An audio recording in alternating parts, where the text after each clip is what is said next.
Hello मेरे प्यारे दोस्तों, कैसे हो आप सभी लोग।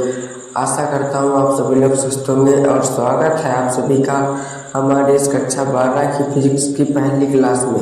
जैसे कि हमने अपने टाइम टेबल में बताया था कि आज सोमवार है और आज हम कक्षा 12 की फिजिक्स यानी भौतिक विज्ञान की पहली क्लास शुरू कर रहे हैं। और आज हम पढ़ेंगे अपने फिजिक्स यानी भौतिक विज्ञान का पहला चैप्टर, जिसका नाम है विद्युत आवेश तथा क्षेत्र। तो इस चैप्टर में हम बहुत इम्पोर्टेंट टॉपिक है, जो कि आपकी परीक्षा में बहुत ज़्यादा आने के चांस होते हैं। तो बिना किसी देरी के इस वीडियो को शुरू करते हैं। और आज जो हम समझेंगे वो जरूर आएंगे पेपर में, तो इसीलिए इस वीडियो को पूरा देखना। तो चलिए शुरू करते हैं।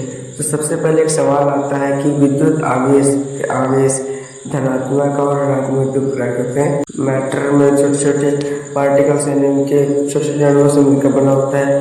तो इन्हीं अणुओं में परमाणुओं के अंदर होता है इलेक्ट्रॉन, न्यूट्रॉन और प्रोटॉन, ये सब होते हैं। और इन्हीं में इलेक्ट्रॉन माइनस चार्ज होता है और प्रोटॉन प्लस चार्ज का होता है और न्यूट्रॉन न्यूट्रल होता है।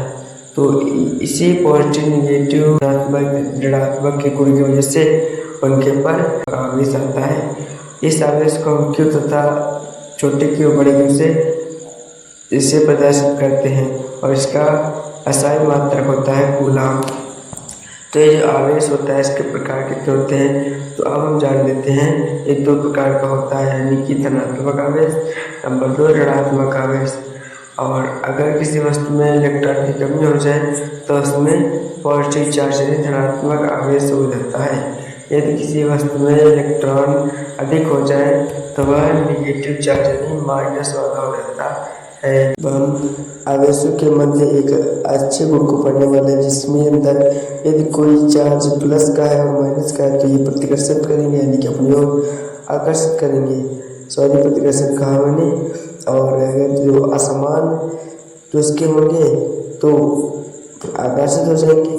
दोनों में जो प्लस होंगे असली समान आवेश के होंगे तो ये प्रतिकर्षित करेंगे, यानी कि दूर जाएंगे। तो आवेश का यही गुण कहलाता है कि क्या आप प्रतिकर्षित करेंगे, क्या आकर्षित करेंगे। आपने कभी भी देखा होगा कि कोई अगर जो ऐसे गुब्बारा से बाल में छुआते हैं तो प्रकर्षण आकर्षण हल्का सा होता है, और कागज के टुकड़े पेन से उठाते हैं तो वो आकर्षण होता है।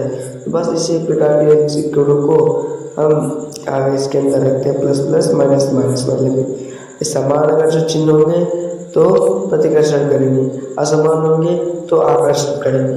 समझ रहे हैं, तो ये चीज़ होती है इसमें।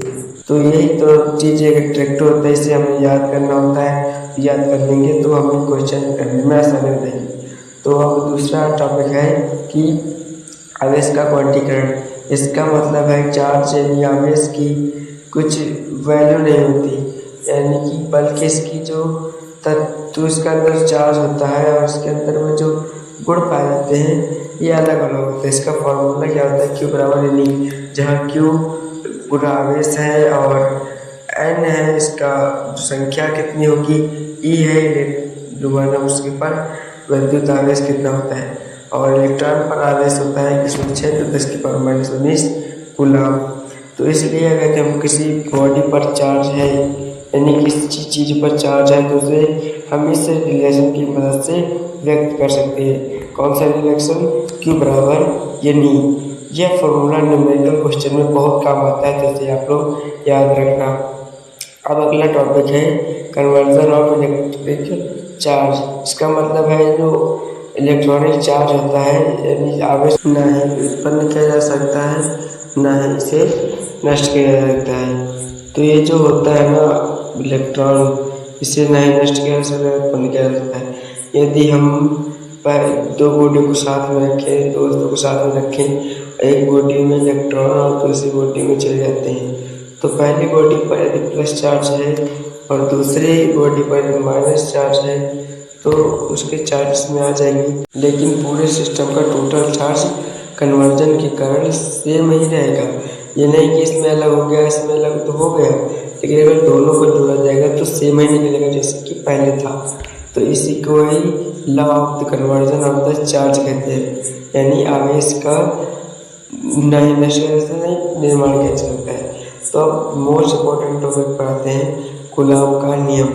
मान लीजिए हमारे पास 2 पॉइंट चार्ज है, यानी 2 आवेश है, पहला Q1 और दूसरा Q2, और उनके बीच की दूरी है r। तो इन दोनों के बीच में लगने वाला जो बल होगा तो उसे F बराबर क्या लिखेंगे, KQ1 Q2 बटे r²। तो जहाँ K कांस्टेंट यानी निर्देशांक है, वैक्यूम में इसका मान लगभग 9 × 10⁻9 न्यूटन मीटर स्क्वायर बटे कूलॉम स्क्वायर। अब इस फॉर्मूला को ध्यान से समझिए। फोर्स चार्जेस के प्रोडक्ट से डायरेक्टली प्रोपोर्शनल होता है, यानी जब बल लगाया जाएगा जिस वस्तु पर, उसे यह डायरेक्टली प्रोपोर्शनल होता है, यानी इसके ज़ाहिर समानुपाती होता है। यानी अगर जो चार्ज यानी आवेश बढ़ेगा तो फोर्स भी बढ़ेगा, यानी बल भी बढ़ेगा, और जब बल बढ़ेगा तो उसके स्क्वायर इन्वर्सली प्रोपोर्शनल होता है। तो जो फोर्स की जो यानी बल की जो दूरी होती है हम बीच की, कम होगा। यदि हम दूरी को डबल कर देंगे, बल 4 गुना कम हो जाएगा, क्योंकि डिनोमिनेटर में r² है।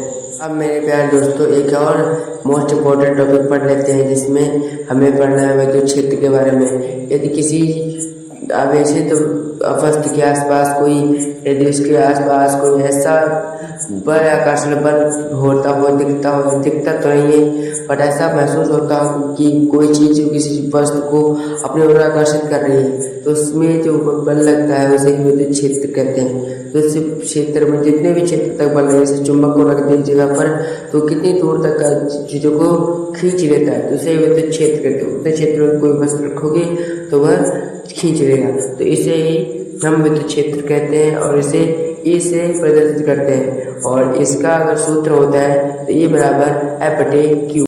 तो बच्चों, अब इस जो चैप्टर में न्यूमेरिकल्स पूछे जाएंगे तो उसके लिए कुछ फॉर्मूला आपको याद होने चाहिए। जैसे नंबर एक फॉर्मूला है कूलॉम का नियम। जैसे कूलॉम का नियम होता है कि F बराबर KQ1 Q2 बटे r²। तो ये चाहे याद रखना, आपको विद्युत क्षेत्र याद करना तो E बराबर FQ, और जो पॉइंट चार्ज के कारण इलेक्ट्रिक फील्ड यानी कि विद्युत क्षेत्र का अगर याद कर रहा हो तो E बराबर EQ, यानी E बराबर QK, यानी KQ बराबर मतलब बटे r²। तो ये याद करना है, मतलब E बराबर Q1 Q2 बटे r², और दूसरा विद्युत क्षेत्र का I बराबर F/Q, तीसरा E बराबर KQ बटे r²।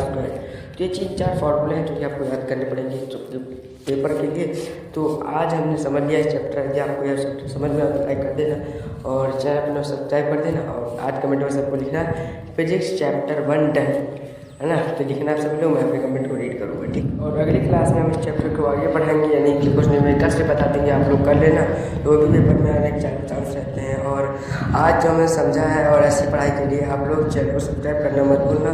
तो मिलते हैं दोस्तों दूसरे नए वीडियो में, और कमेंट में बताना अगला चैप्टर में कौन सा पढ़ाऊँ, किस सब्जेक्ट को पढ़ाऊँ ना, तो कमेंट में बताना। बाय।